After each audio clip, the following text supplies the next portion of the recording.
wine is needed. Are you not the one to bring it? Ethelred's voice called to her across the hall. Wine had indeed been drunk, and she located Elfgar, and decided to stick with him for the rest of the night. A walk, was Osrith's reply when he'd asked where she'd been, and concern had crossed his features for a moment.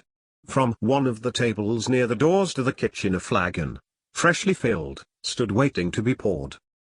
Indeed, Osrith replied, pacing over to the wine. Wine will come when we are ready, Ethelred, Uthed shouted across to him. Room had been made for Uthed, and his warriors had been found benches.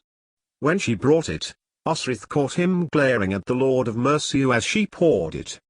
I was impressed by how you handled Edward, her brother said to her, as she retreated. Thank you.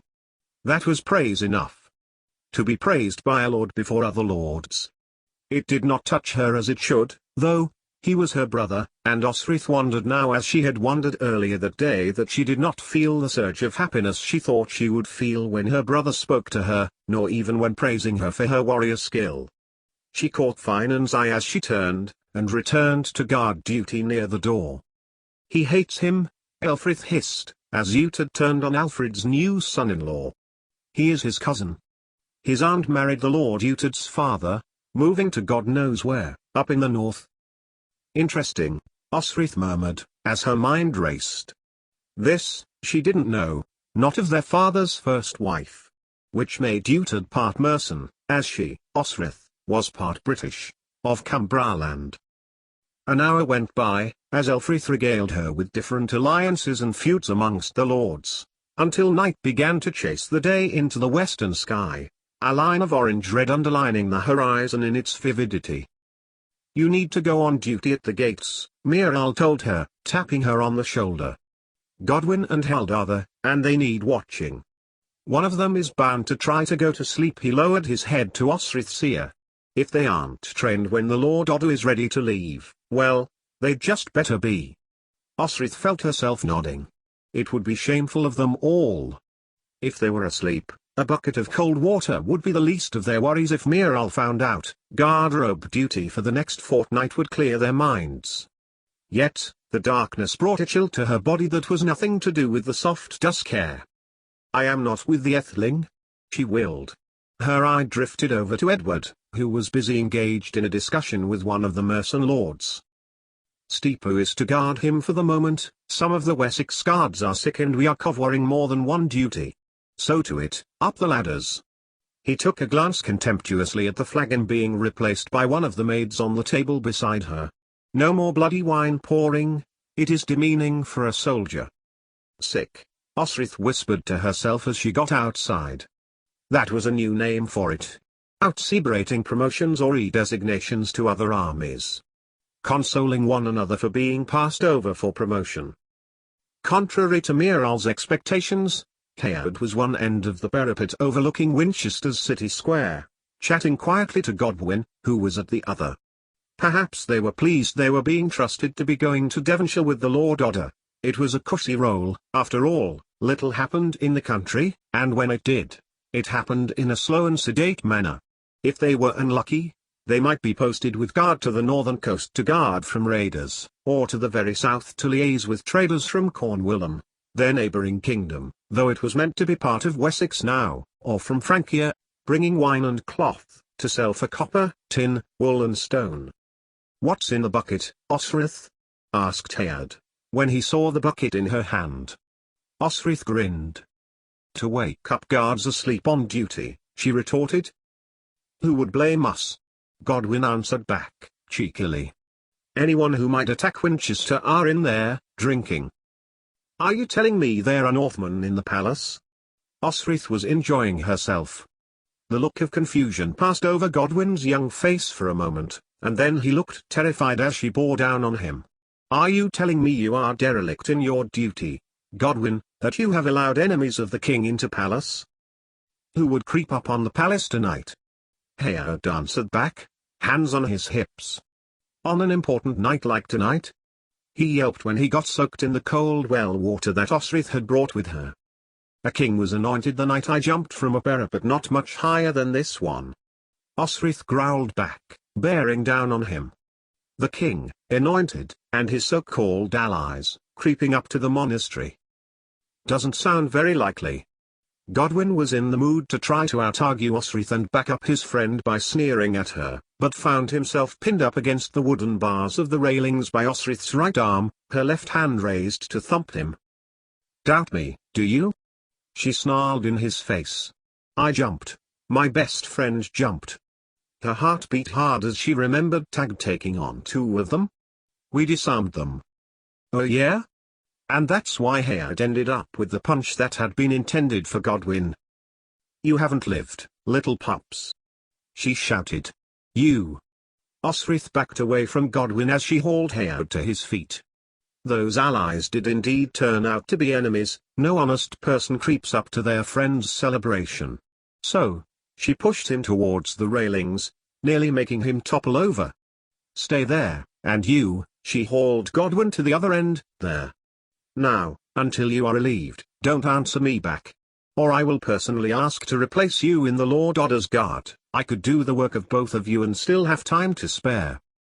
Osrith waited as Venus butted across the evening sky, as the moon rose under two sullen, but chastened young guards, who were standing, statue-like and staring down into the darkened streets.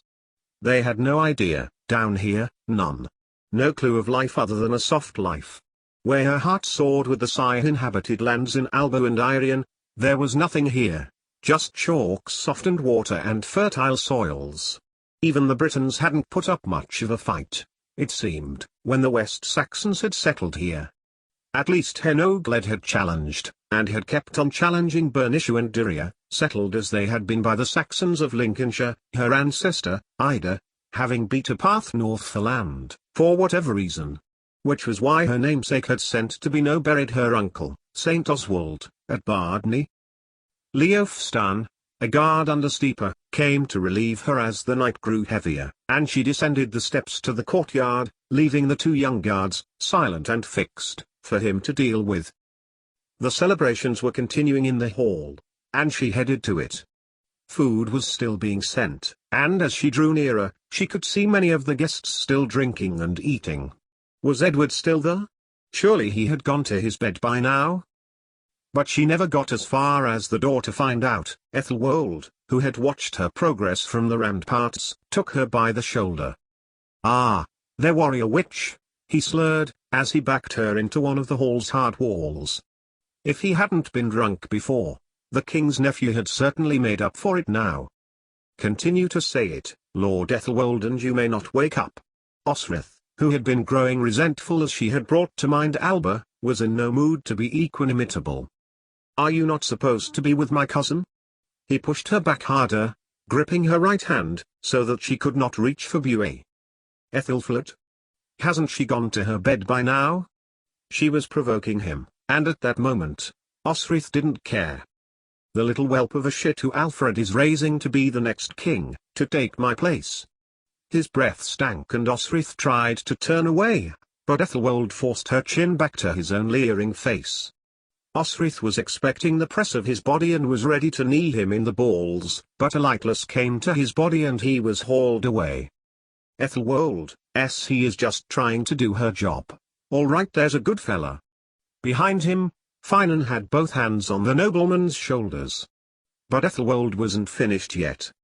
"So you agree she is a woman, Irishman?" Finan turned to Osrith. "Do you want me to knock him out for a year?"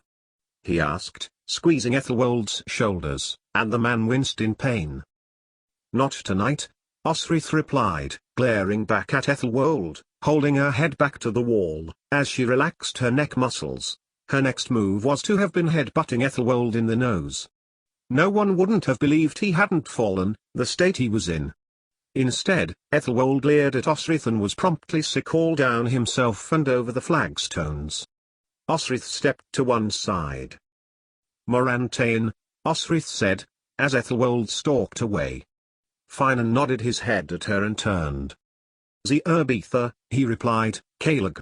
Ze Urbetha. 88,888,888. A fortnight later, Ethelflaed had gone from the palace with Ethelred and the mercenaries with just a small household guard under Aldhelm, Lord Ethelred's most trusted advisor, and Osric realized she was coming to value her teaching Edward the Etheling. She would wake at dawn from her place beside his door and wait until he was awake, escort him to brew breakfast and then go out to the training ground beside the hall to begin their sword skill. He was certainly improving, and Osric could glimpse a figure every so often at the window, which she guessed was his father overseeing his progress. However, that morning their training was interrupted by Steeper, and Edward was brought away. "You may take the afternoon off," Steeper told her. "The Etheling is to be with his father in the scriptorium until sunset." Osric was grateful for that. It was just after harvest and the weather had turned sultry. She needed to bathe, and had, on her walks around Winchester on nights she couldn't sleep, had identified a secluded place upstream near where she had once camped sharing the she-wolf's shelter. After noting she needed more lily root to brew to prevent her bleeding, she nodded to Godwin, who had, once again, been given a privileged position above the ramparts of the palace, one which, this time, he was relishing by flirting with any young women who were passing by. Osric shouted up to him that, if he wanted to be remembered as the guard who let in Danes for want of watching properly, he should carry on. "Probably doesn't mean you, Lord," Finan said, with a chuckle, as Uhtred and his men passed across the street. "That's because I'm a Saxon, born," Uhtred snapped back. He was irritable, because he was going to have to leave Gisela again, as there were reports of the Norse Thurgilson brothers in London and Alfred would be calling on him to go there to prevent their takeover. He nodded, however, at Osferth, who now, with Osric still in sight, turned on his heel and began to follow her. He did not, however, expect to be following her as she doubled back on her way to the river, heading north, and finding herself in Crapelgate. Nor did he expect Osric to be behind him as she slipped into the Briton ghetto, and Osric froze when he found a knife at his throat, a Sikh's, if he had cared to notice. Osric had learned from the last time what the tread on a stone or the creak of a plank might mean, and she had drawn tagged Sikhs silently, and Uhtred's youngest Oathman was trembling under its blade. Osric noticed with satisfaction that he looked terrified. "Tell me why you were following me, and I may let you live." "May," Osric emphasized, making sure the blade was touching the skin on his neck. "My lord sent me," Osferth quavered, looking across to her, then as down to the straw-strewn street as he could manage with his head forced upwards. "Your lord." She thought back to the feast, and remembered how he had knelt before her brother on the steps outside the palace. "Uhtred?" Osferth nodded, carefully. Osferth nodded, a gesture which was halted when the blade pricked his skin. "You? Are you not a monk?" "I was a novice. Now I am a warrior." "You don't look like a warrior to me." She stepped away and looked at his form, and down towards his back. "Nor a monk. Where's your hair?" Osferth's hair was short with a bald patch at the back, not bald all over with hair falling down to his waist. "Your hair is wrong. Your robes are not colored. We wear whatever we can find, whatever poor cloth the church has." Osferth sounded more nervous about his appearance than the threat to his life. "And, oh, you mean the Irish church?" he exclaimed, raising a hand to his head. "No, we are the one true church, the Roman church." "The Irish church is the Roman church," Osric bit back, affronted. "And are you still the son of the king? Is Ethelwold trying to kill you, too?" Osferth gave her a crooked grin. "I don't think so." "So, why is Uhtred trying to find out where I go?" "I don't know," Osferth lied. Osric knew it, too. "If it's because I'm a woman, I am in no way interested," Osric said, resheathing tagged Sikhs. "He is happily married. I think," Osferth protested, looking uncomfortable at where the line of conversation was going. He looked it, Osric thought, ignoring Osferth's amazement at her sex. "At the palace. At the wedding. He may also know about the silver and catch me using it, or stealing it from somewhere else," Osric added, in her mind. "I am glad I used only 2 silver coins, that would be explainable." Though, if he were to press her, she would have to admit she had come twice, and had more than 2 silver coins in her possession. She drew back tagged Sikhs and it rang with cleanliness as it slipped into its fleece-lined scabbard. "What?"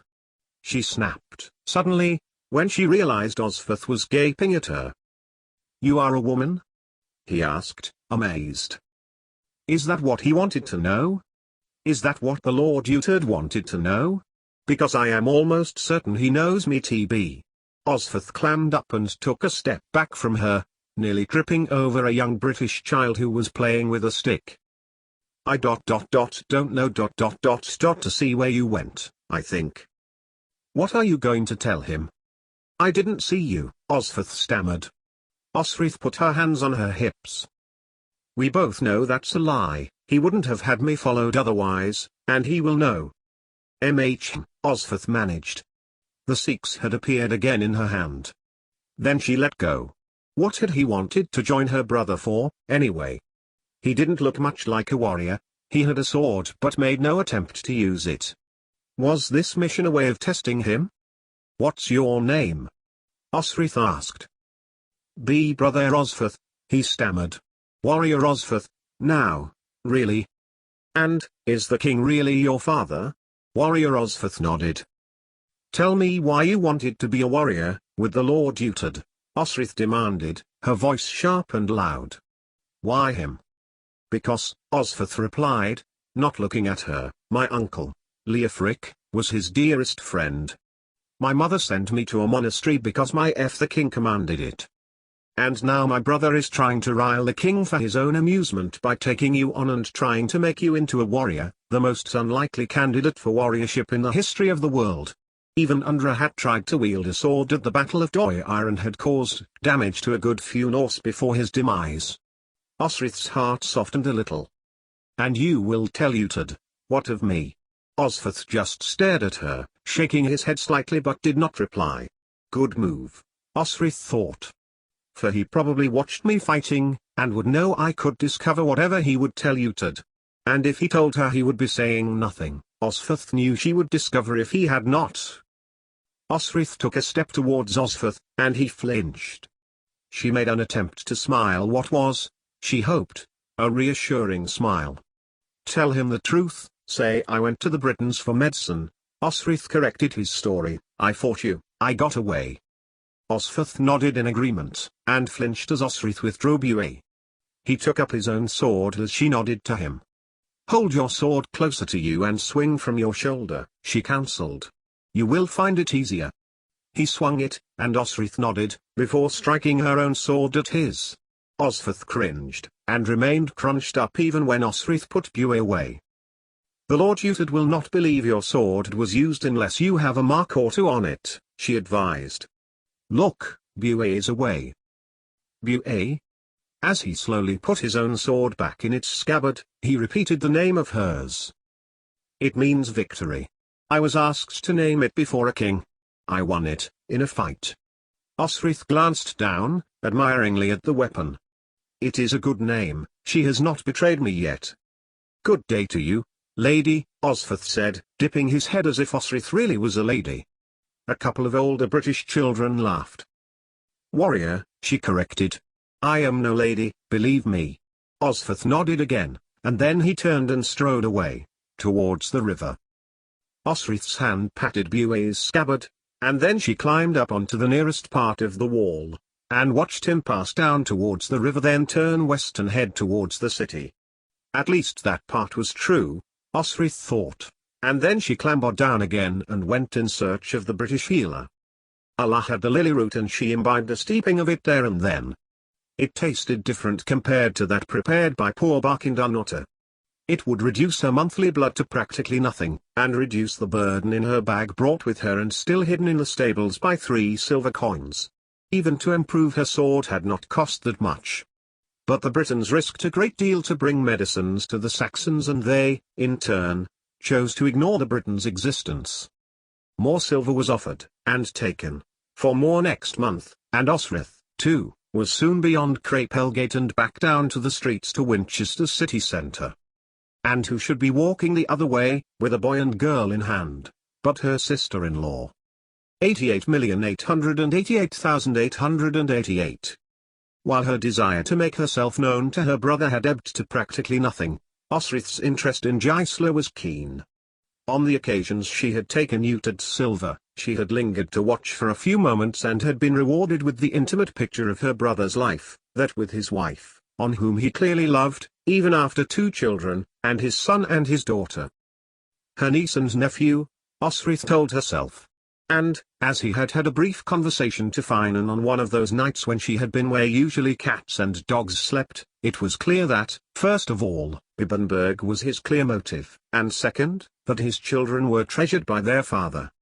On one of her aerial eavesdropping evenings, she watched as both Utid, his firstborn, and the little girls Chiora, came out to meet him. He had said nothing to them for a good long time, then swept his daughter up into his arms, depositing her onto his shoulders in that time-honored father-child position, then wrapped his arm around his son. Chiora had come out with what looked like a bundle of cloth on a second occasion, and Utid had stared at it intently, before both of them breaking into laughter, his daughter's little, high-pitched tinkling blending with his own mirth at whatever it was that was funny.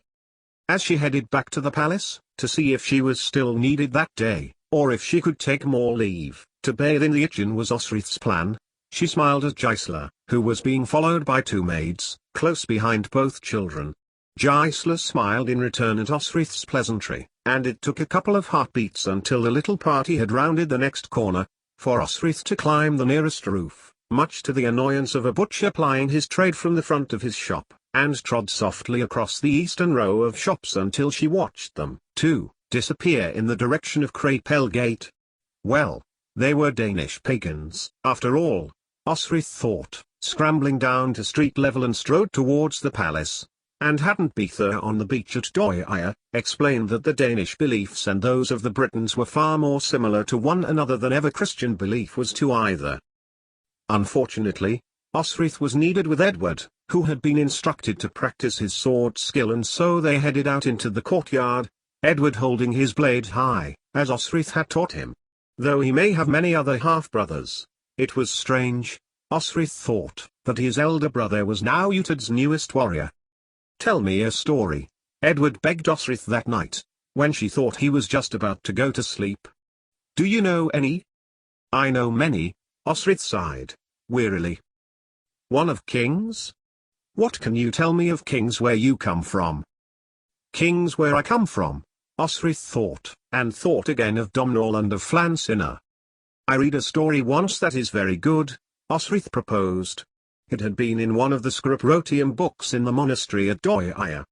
It was of the first High King of Ireland, Neil Noidlark, the first Ui Neil, and proceeded to tell of Neil's birth and abandonment and winning the throne of Dara. Edward listened in fascination, especially when Osrith mentioned Neil's mother was a Saxon. "He is of the 9 hostages," Osrith concluded sleepily, as the Etheling wanted to know more. "All of the kingdoms of Irian, they say, and Alba and Wales, and the Heptarchy, through his mother." "So the kings of Ireland have Saxon blood?" "So legend has it," Osrith replied. "And you read that story?" Edward pressed. "You can read?" "Read ... right," Osrith mused, thinking of the man who had taught her, Bukka. Perhaps, quite soon, she should approach him, and tell him she was alive. Once the Etheling was asleep, Osrith left Edward's room, nodding to one of Steepa's men to watch the door as she went, of all places, to the palace's chapel. Perhaps the night would be tonight, Osrith thought, as she thought about Bibbenberg, and his patience and kindliness towards her. Bukka, Osrith thought. He was often there at night, holding the vigil service. She had gone and sat and listened many times and heard him preach often. As August gave way to September, Osrith felt like she had spent more time in the chapel than God himself, but had never brought herself to talk to him. What would she say? What could she say that would leave her life as it is now? He would argue she was someone's responsibility. Osrith was sure of that, and she had gone those times more for paternal comfort than confiding in him, and there had watched his wife, Thyra, long hair, angular face, eyes like the North Sea in the summer, palest blue, bright and full of life, as she watched Bukka. No one was in the chapel now, and Osrith sat, and thought of her life, and what to do next. Should she tell him? It felt right to do so, rather than her brother. Osrith was beginning to conclude. Utad's connection, his only connection, to Bibbenberg was conquest. Nothing else mattered to him. His life was utterly unconnected to her own. If he came, tonight, into the chapel, to pray, Osrith thought, as she sat silently, still, she would kneel beside him. She would tell him. The joy at sharing her secret with her former teacher and priest, her father in more than one sense when she was a child, became hopefulness, became jumpiness whenever the door of the chapel creaked. But Booker did not come to pray that night, and, as the sun pushed its weak rays through the chapel's windows, Osrith made her way to the kitchens to garner a bite of bread before returning to the Etheling. There was milk in a jug, too, which she drank, and one of the kitchen maids giggled and another frowned in displeasure as she took some of the hot water simmering over the fire in a stone bowl. As with all the other palaces she had lived in, Osrith found the scullery and began to take off her jerkin and shirt, before unbinding her breasts, holding out the discolored, sweaty rags to the light. Ferns were an ideal surfactant, Osrith had found, and within a few minutes, she was holding linen bindings up that were very nearly their original color. It took the work of a minute to wash her body, drying on her cloak. She was about to start to redressing, when a scratch of stone underfoot caused her to turn. Not a boy warrior for Edward then? Ethelwold was leaning against the door, arms folded, amusement at his lips. Osrith threw down her bindings and reached for her shirt, but before she could dress properly, Ethelwold had trod the scullery stones and pushed her towards the wall. Osrith pushed back, but he held her fast against the stone wall. "Oh, it is clear that you are no boy warrior," Ethelwold concluded, devouring each word, and licked his lips as he stared at her breasts. As he made to put a hand out, it wavered, and he dropped hand, eyes flicked to her face. "It is abundantly clear." Ethelwold looked at her face, his expression serious. "I can make you a queen, I am rightful king," he growled. Osrith felt a jerk in her stomach. He really believed Alfred had usurped his place, she thought, as Grioghair, who was long rotting on the battlements over Dunnottar, had really believed the House of Alpin had usurped his own. Osrith felt Ethelwold's cold hands on her breast, touching it as if it was so delicate it might break in his hand, as he dropped his head to her ear. "And your travails to the Britons can be our secret. The Etheling can be dispatched shortly after Alfred." Ethelwold had little thought what Osrith might think of that idea, though, for she pushed past him, the force of her shove making him fall towards one of the scullery walls. Yule. But what she would, Osrith did not stay around to find out. Instead, she hurried, half naked, her clothes pressed to her, through the kitchen to the astonishment of the cook, and deduced that the safest place to dress in peace was the stables. "I heard what he said, what he did." A defiant voice came behind Osrith as she began to tuck in the linen in a circle around her ribs. Osrith turned and saw the Etheling, who had clearly followed her. She was angry. She should have gone back to guard duty. Probably, that stupid guard she had asked to stay in her place had gone to sleep, or else wandered off, or traded his post for someone equally feckless. "I saw what you did. Edward. Go away, I am not dressed." His eyes were defiant, but there was something sweet, honorable in them. He was angry about Ethelwold's treatment of her. "You're shaking," he accused, his face crumpled in concern. "It's cold, I'm not dressed." "Just," Osrith used a free hand to push away the space between him. "Turn away. I will tell my father." Edward threatened, turning. But Osrith, shirt pulled to her chest, advanced on him. "You will do no such thing." She shot back, hotly. "Meet me at training," she added, pulling her shirt closer to her, for he was still staring. "Leave me. Please." Osrith felt her anger growing, but not at him. She was angry at herself, and she was desperate to get out, to training, where she could focus steady, repetitive actions and turn them into the lessons Edward needed. Moments later, as the stable door creaked, then creaked shut, Osrith began to bind her breasts again, tightly, aggressively. Why wouldn't that man leave her alone? But training was worse than she imagined. Many people turned up to watch sword training, and there were some of the guards and maids watching as she stood before the Etheling.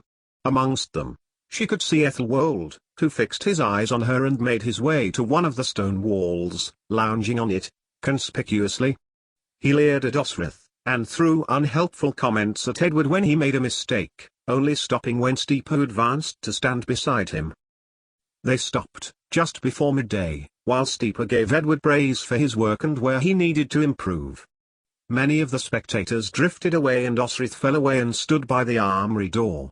Ethelwold took his chance, and strode, nonchalantly, towards her, before leaning close to her ear. "Just one word to say to you, Silver." He passed, and continued to look back to her, grinning. That, again, Osrith sighed. She had not touched that which Edward had hidden for her, nor that in the stables. She had paid Allah with her wages. But Ethelwold would clearly not give up, and he had gone from calling her a thief, to a witch, now back to a thief again. Out of his pocket pulled something and held up 2 silver coins. That was it, Osrith thought, and, hand close to Buea, she pursued him. Ethelwold stopped in his lumber across the courtyard and turned to meet her, hustling her towards the wall. The king might be convinced you earned it fighting. He made to hold her chin, but Osrith shook him free. More likely, on your back. Osrith stepped forward. Ethelwold looked delighted. I knew you would want me, eventually. Out of the corner of her eye Osrith glimpsed Edward, and turned her head to him, warning him off, as the Etheling moved to take up his sword. Instead, Steeper took up his own and was advancing on them both. Osrith smiled at Ethelwold. "Thamiatain, Triol H, my lord," she said to him, gazing into his face as if she had said something endearing. Ethelwold was still uncomprehendingly holding his leer, and made to touch her again. But a snort of laughter came from the other side of the courtyard. Osrith glanced as one of Utud's men, Finan was looking at her, his face highly amused. Her brother turned to him, and Finan bent his head. It was Utud's turn to snort. At once, Ethelwold understood she had insulted him and pressed down on her. Osrith ducked under his arm in one swift movement and held Buea close to his chest. "Careful, I am royalty," he warned, looking triumphant. "Some say, usurped. It is death to threaten a member of the House of Wessex." "Then, why are you not dead?" Osrith shot back. "I would escort you and Prince Edward to another training ground." Steeper, of Alfred's household guard, was now at Osrith's side. At her other, Utud stood. She breathed deeply as he echoed, "Shall I escort you to your duty?" Osrith glanced at him, without turning her head from Ethelwold. Was he really the same scared youth, boiling with anger and outrage that she remembered at Bibbenburg's gates, shouting up murderful threats to their uncle? "I don't need your help," she found herself biting back in the Norse she knew, and he seemed to understand when Osrith drew Buea closer to her. Utud raised his hands away from her signaling peace and instead shouted to Ethelwold, "Leave this guard in peace." And to Osrith, "You go to the Etheling." She sheathed her sword and strode towards Edward, glowering towards her brother. She could have bested Ethelwold with ease, she could have bested Utud, too. Edward gave her a long look as Steeper escorted him to his father, and his lessons. Edward began, but Osrith gave him a look which told him that whatever he was about to say she would not be replying, and she watched him glance over his shoulder a few times as he turned into the passage that led to the hall.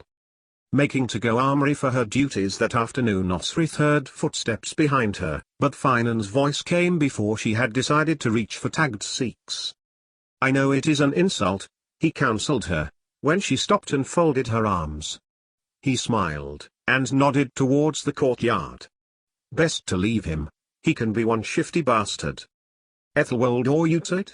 she asked, glancing back out to the courtyard, where Ethelwold was beginning to walk in their direction. "Ethelwold," came the second voice. Osrith hardened her face when she saw her brother standing there. "I am the Etheling's knight's guard," Osrith said to him, boldly, looking at Ethelwold, "and a poor guard I would be if I could not protect him from those who would attack him in his sleep." "He is not the Etheling," shouted back Ethelwold, plaintively, past Utud's shoulder. And, that is all you do for young Edward at night, guard him?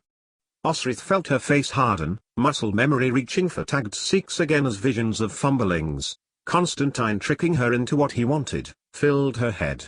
She made herself breathe steadily, and did not dignify his insults with a response. Ethelwold was handsome, and could have done well in his life but chose to drink, whore and complain bitterly about his usurpment. If he were king, Osrith thought, then a Dane would be behind him and a Norseman in front, a puppet king on a hollow throne with no law or order as bands of Danish warriors roamed the land and destroyed it. Osrith watched Finan and Uhtred exchange a look. But, if she were going to attack him, she wouldn't have let either of them stop her. Stepping towards Ethelwold, she stared at him in his slow, sly features. "Don't sleep tonight," she warned, refusing to take her eyes from his mocking face, "nor any night." Then, she turned to go to the armory. Behind her, cheering rose from Uhtred's men, but she scowled and went to find Steeper for her afternoon duties. She would ask for the stables, few people wanted that job, or even the garderobes. Anything to work the anger out of her system. 88,888,888. But, she hadn't been wanted. Steeper had told her to report back to the palace at dusk, where she could resume her guard duty, so instead Osrith went beyond the southern palace gates and turned right, for a determined walk alongside the bank of the Itchen. The leaves were still green here, in the heart of Alfred's kingdom. Up in Alba, most would have been brown and orange by now, different trees, taller and broader, thriving on acid soil, rooted to last, rather than the flimsier sycamores and elms, their roots lazing in the upper stratum of the soil. There was no need for them to seek water and nutrients further down. As the trees, so the people. They could afford to spend time worshipping ritual and valuing wealth, to record events in their kingdom, to create written record of themselves. Even the Iron, who had a longer record of kingship, did not commit their kings to paper in as much lavish detail and ceremony as Alfred did. She hadn't yet been a year in the land of the West Saxons, and she had done nothing she had intended to do. She had not spoken to her brother, she had not spoken to Boka. They had their own lives here, and she could see they were not missing a piece called Osrith. And not just the disdain of Wessex was making her heart ache, she missed Alba, had little purpose other than guarding Edward, and he would be able to guard himself soon enough. She hated Ethelwold for interfering and was indifferent to Uhtred and his family. If she thought she would be welcomed back at Dunnottar, Osrith would leave that day. Yet, very often, Osrith found her thoughts turning to Uhtred's man, Finan. Osrith found, when she was guarding and it was slow and quiet, or would be walking, as she was now, she would be thinking about Irian, about the time she was there, and her mind would wander about where Finan was from, whether he had been living there when she was there, and if so, what he would have been doing. What would it be like if he were beside her, like Domhnall always used to be? Domhnall, who had hated her once, had been as close as she could describe as a friend, a prince of Irian exiled in Alba now. And Finan Nanalaid reminded Osrith of that man, who may still be in Alba, with his cousins, if the latest reports in the monastery that she had spied just over a week ago was true. Flansinna was winning his war against the Norse, penning them by the sea, making their lives wearingly difficult in a very successful attritive way. So her friend, who had taken her from the sea at the mouth of the Foyle, was likely still at Dunnottar. As she walked, Osrith looked at the river, which was widening now as it travelled south towards Hampton. Those waters had never bothered her, and she reasoned that she was over the terror of that day. Now, though it came back to her in her dreams, the deadening sun, obliterated from the sky length by length, the cold water of the Atlantic rising up her naked body, to her chest, her shoulders, her neck, as two of the Uineel enemy, Nine Fingers and his brothers, two allied princes, watched her as she began to drown when the water reached to her mouth. The water was something that was different here too. In Alba, in Irian, in Bernicia too, the water was something with power, with a life of its own. Here, it languished by the coast, slipped through river channels, taking its time, picking up ephemera as it drifted by. There were no signs here, and, in the vacuum, God was able to flourish. And even the manner of worship was different, and Osrith was dragged from her memory by a shouting. She looked up and saw a bridge ahead, near the mill, where the river widened out to provide the rush to drive the machinery. On it, a man was shouting. Other people were looking too, and some were running. Picking up speed, Osrith ran too, and she saw that there was a man pointing into the river, shouting in turn at those running towards him and at. There was a figure in the water, arms flailing, splashing.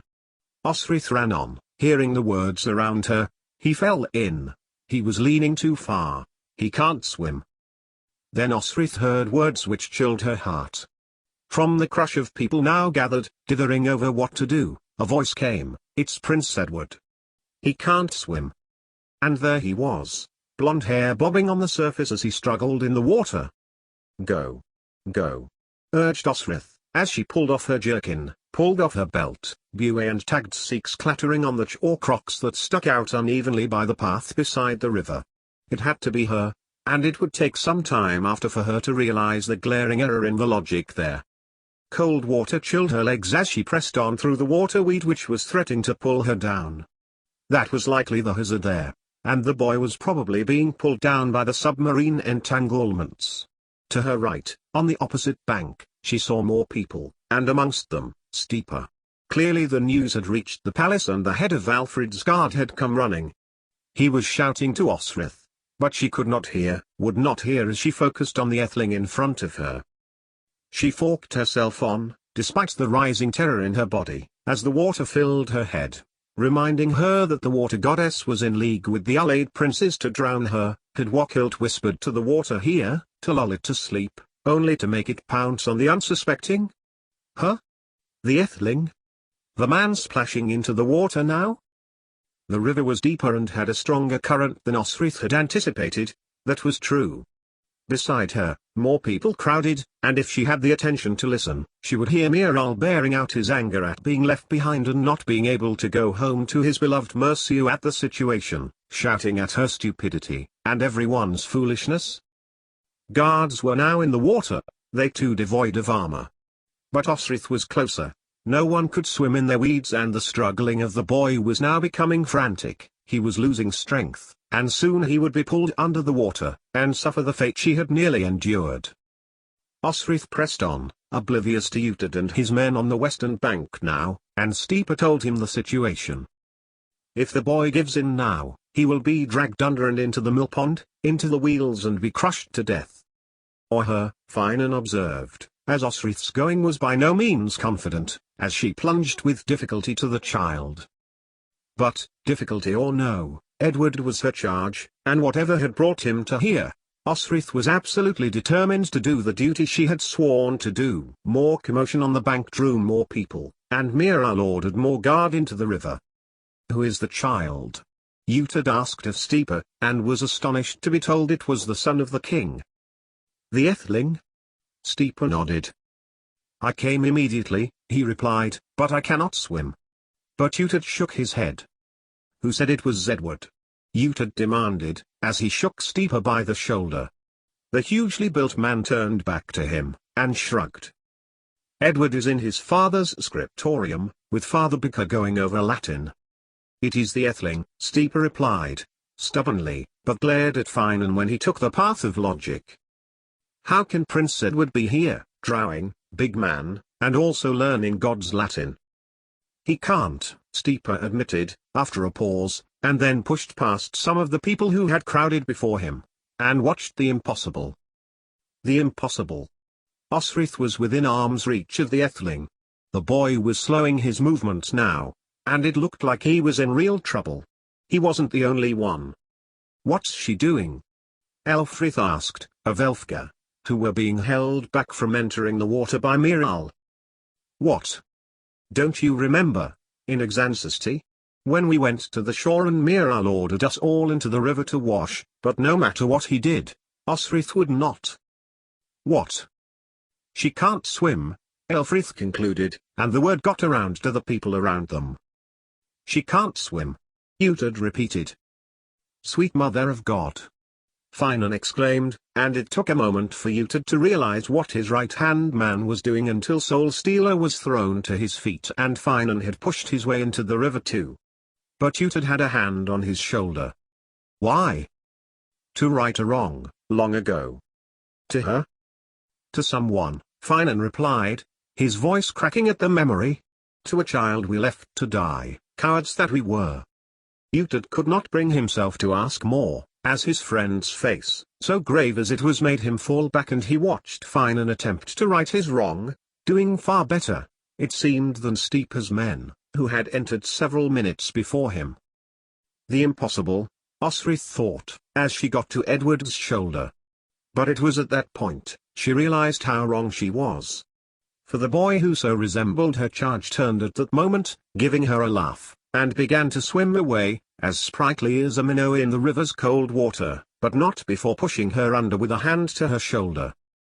The scream came to her lungs, pushed out, silently, causing bubbles to break on the surface. Though she could not hear it, the bystanders gasped as she disappeared. Those in the river doubled down to moving towards her, for their object had changed in a heartbeat. The boy that was drowning was now swimming with the current beyond the mill, and it was one of their own who was submerged. It was Finan who got to her first and brought her head out of the water. He pulled Osrith onto her back, her eyes closed to the autumn sunlight as she gasped and gurgled the water in her lungs. And, when on the bank, fought those crowding round for more space. It took Miral to set the guard around her for people to start drifting away, the drama over. Edward. She managed, when air had replaced water in her lungs. Lie still. Miral snapped at her, and then he added, the Etheling is well. And, it was only Steeper reminding Finan that she was in the employ of the palace that made him step back and allow her comrades to help her to her feet and get her back to it. It was Sifik who alerted Utad to the presence of Ethelwold, who had been lurking at the back of the crowd and who had been looking, far too often than could be attributed to coincidence, in the direction the boy feigning drowning had gone.